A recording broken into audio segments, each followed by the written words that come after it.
ಎಲ್ಲರಿಗೂ ನಮಸ್ಕಾರ. ನಮ್ಮ ಚಾನಲ್ಗೆ ನಿಮಗೆಲ್ಲರಿಗೂ ಸ್ವಾಗತ. ಇವತ್ತಿನ ವಿಡಿಯೋದಲ್ಲಿ ಸಾರಿನ ಪುಡಿಯನ್ನೇ ಬಳಸ್ಕೊಂಡು ಶುಚಿ ಹಾಗೆ ರುಚಿಯಾಗಿರುವಂಥ ಬಿಸಿಬೇಳೆಭಾತನ್ನ ಹೇಗೆ ಮಾಡೋದು ಅಂತ ತಿಳ್ಕೊಳ್ಳೋಣ. ಇದಕ್ಕೆ ಬೇಕಾಗಿರೋ ಅಂಥದ್ದು ಅಕ್ಕಿ, ತೊಗರಿಬೇಳೆ, ಬೀನ್ಸು, ಕ್ಯಾರೆಟು, ಇದ್ದರೆ ಹಸಿ ಬಟಾಣಿ, ಇಲ್ದಿದ್ರೆ ಒಣ ಬಟಾಣಿನ ನೆನೆಸಿ ಬಳಸ್ಕೋಬಹುದು. ನಾನಿಲ್ಲಿ ಸ್ವಲ್ಪ ಕಡಲೆ ಬೀಜನ ಬಳಸ್ಕೊಂಡಿದ್ದೀನಿ.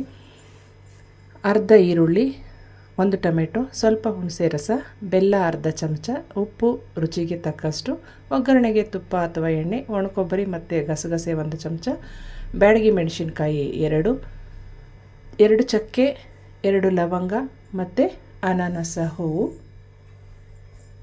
ಒಗ್ಗರಣೆಗೆ 1 ಬ್ಯಾಡಗಿ ಮೆಣಸಿನ್ಕಾಯಿ ಇಟ್ಕೊಬೇಕು. 2 ಬ್ಯಾಡಗಿ ಮೆಣಸಿನ್ಕಾಯಿನ ಗಸಗಸೆ ಜೊತೆ ಸೇರಿಸಿ ರುಬ್ಕೋಬೇಕು. ನಂತರ ತೋರಿಸ್ಕೊಡ್ತೀನಿ. ಈಗ ಒಂದು ಪಾತ್ರೆಯನ್ನು ಇಟ್ಕೊಂಡು ಸ್ವಲ್ಪ ಎಣ್ಣೆಯನ್ನು ಸೇರಿಸ್ಕೊಂಡು ತರಕಾರಿಯನ್ನು ಅದಕ್ಕೆ ಹಾಕಿ ಸ್ವಲ್ಪ ಬಾಡಿಸ್ಕೋಬೇಕು.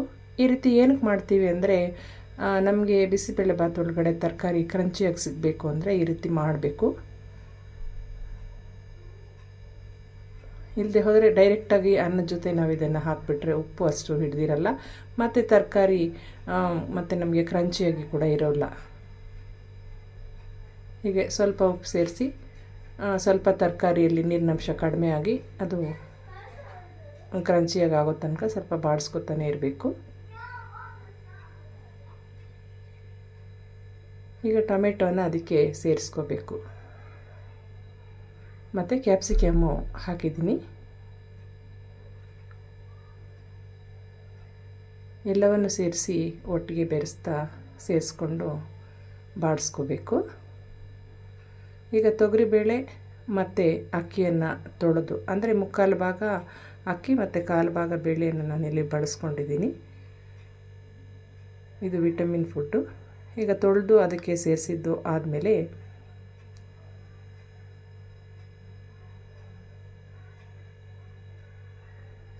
ಅಕ್ಕಿ ಮತ್ತು ಬೇಳೆಯನ್ನು ಸೇರಿಸಿದ್ದು ಆದಮೇಲೆ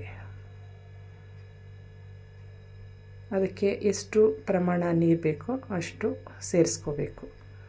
ಅಂದರೆ ನಾವು ಅಕ್ಕಿ ಬೇಳೆ ಸೇರಿಸಿ ಈಗ 1 ಲೋಟ ಆಗಿದೆ ಅಂದರೆ 2.5 ಲೋಟ ನೀರನ್ನು ಸೇರಿಸಬೇಕು. ಅದಕ್ಕೆ ಬೇಕಾಗಿರೋಷ್ಟು ಉಪ್ಪನ್ನು ಸೇರಿಸಬೇಕು.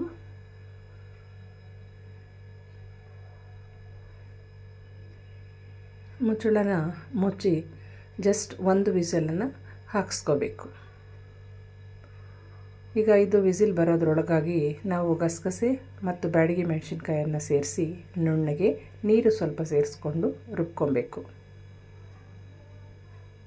ಈಗ ಕುಕ್ಕರ್ ವಿಸಿಲ್ ಬಂದಾಗಿದೆ. ಅದನ್ನು ಸೈಡ್ಗೆ ತೆಗೆದಿಟ್ಬಿಟ್ಟು ಒಗ್ಗರಣೆಗೆ ರೆಡಿ ಮಾಡ್ಕೊಳ್ಳೋಣ. ಸ್ವಲ್ಪ ಎಣ್ಣೆ ಹಾಗೆ ತುಪ್ಪ ಸೇರಿಸ್ಕೊಳ್ಳೋಣ.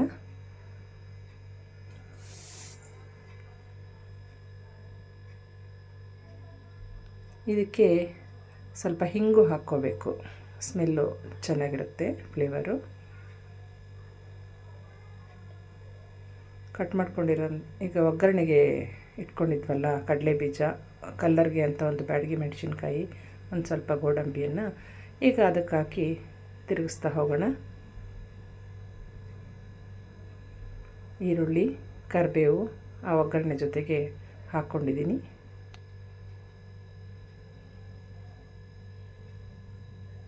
ಸ್ವಲ್ಪ ಹುಣಸೆ ರಸನ ಈಗ ಈರುಳ್ಳಿ ಬಾಡಿಸ್ಕೊಂಡಿದ್ದು ಆದಮೇಲೆ ಇದಕ್ಕೆ ಸೇರಿಸ್ಕೊಂಡಿದ್ದೀನಿ. ಈಗ ಸಾರಿನ ಪುಡಿನ ಅದಕ್ಕೆ ಸೇರಿಸ್ಕೊಳ್ಳೋಣ. ಅಂದರೆ ಇದು ಖಾರದ ಪುಡಿನೂ ಸೇರಿರುವಂತಹ ಸಾಂಬಾರು ಪುಡಿ. ಇಲ್ಲದೆ ಹೋದರೆ ಖಾರದ ಪುಡಿಯನ್ನು ಸಪ್ರೇಟಾಗಿ ಇದಕ್ಕೆ ಹಾಕ್ಕೋಬೇಕಾಗುತ್ತೆ.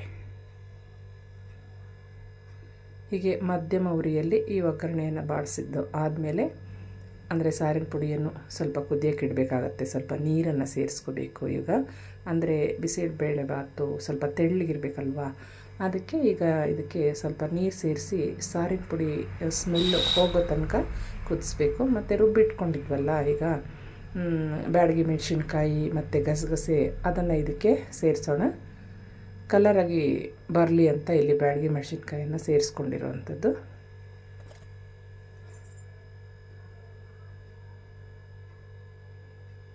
ಹಾಗೆ ಇದು ಕುದಿಬೇಕು ಸ್ವಲ್ಪ ಚೆನ್ನಾಗಿ, ಸಾರಿನ ಪುಡಿ ಸ್ಮೆಲ್ ಹೋಗಬೇಕಲ್ವ, ಅದಕ್ಕೆ ಬೆಲ್ಲ ಮತ್ತು ಒಣಕೊಬ್ಬರಿಯನ್ನು ಇವಾಗ ಸೇರಿಸ್ಕೋಬೇಕು. ಇದಕ್ಕೆ ಇದು ಚೆನ್ನಾಗಿ ಕುದ್ದಿದೆ ಅಂತ ಅನಿಸಿದ್ದು ಆದಮೇಲೆ ನೋಡಿ 1 ಚಮಚ ಬೆಲ್ಲನ ಸೇರಿಸ್ಕೊಂಡೆ. ಒಣ ಕೊಬ್ಬರಿ ತುರಿದಿಟ್ಕೊಂಡಿದ್ವಲ್ಲ ಅದನ್ನು ಇದಕ್ಕೆ ಹಾಕ್ಕೊಂಡಿದ್ದೀನಿ. ನೀರನ್ನು ಇನ್ನೂ ಕೂಡ ನಾವು ಸ್ವಲ್ಪ ಸೇರಿಸ್ಕೋಬೋದು, ಯಾಕೆ ಅಂದರೆ ಬಿಸಿಬೇಳೆಭಾತು ಸ್ವಲ್ಪ ತೆಳ್ಳಗಿರಬೇಕು ಮತ್ತು ಅದು ಹೆಚ್ಚು ನೀರನ್ನು ಹೀರಿಸ್ಕೊಳ್ಳುತ್ತೆ ಬೇಳೆ ಹಾಕಿರ್ತೀವಲ್ವ ಅದಕ್ಕೆ.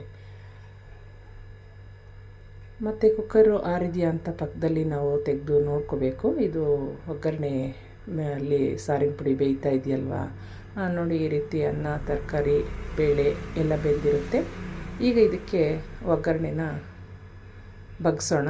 ಅದಕ್ಕೆ ಮಸಾಲೆನ ಸೇರಿಸಿ ಈಗ ಮಧ್ಯಮ ಉರಿಯಲ್ಲಿ ಫ್ಲೇಮನ್ನು ಹೈಯನ್ನೇ ಇಟ್ಕೊಂಡು ಇವಾಗ ಇದನ್ನು ನಮಗೆ ನೀರು ಎಷ್ಟು ಬೇಕೋ ಕನ್ಸಿಸ್ಟೆನ್ಸಿ ಅಡ್ಜಸ್ಟ್ ಮಾಡ್ಕೊತಾ ಇದಕ್ಕೆ ಬೆರೆಸ್ಕೊತಾ ಹೋಗೋಣ.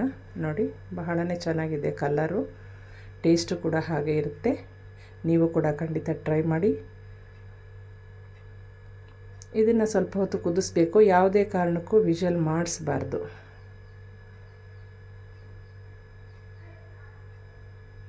ಈಗ ರೆಡಿಯಾಗಿದೆ. ಇದ್ರ ಮೇಲೆ ಸ್ವಲ್ಪ ಖಾರ ಬೂಂದಿಯನ್ನು ಉದುರಿಸ್ಕೊಂಡು ಹಾಗೆ ಸ್ವಲ್ಪ ತುಪ್ಪ ಸೇರಿಸ್ಕೊಂಡು ತಿಂದರೆ ಬಹಳನೇ ರುಚಿಯಾಗಿರುತ್ತೆ.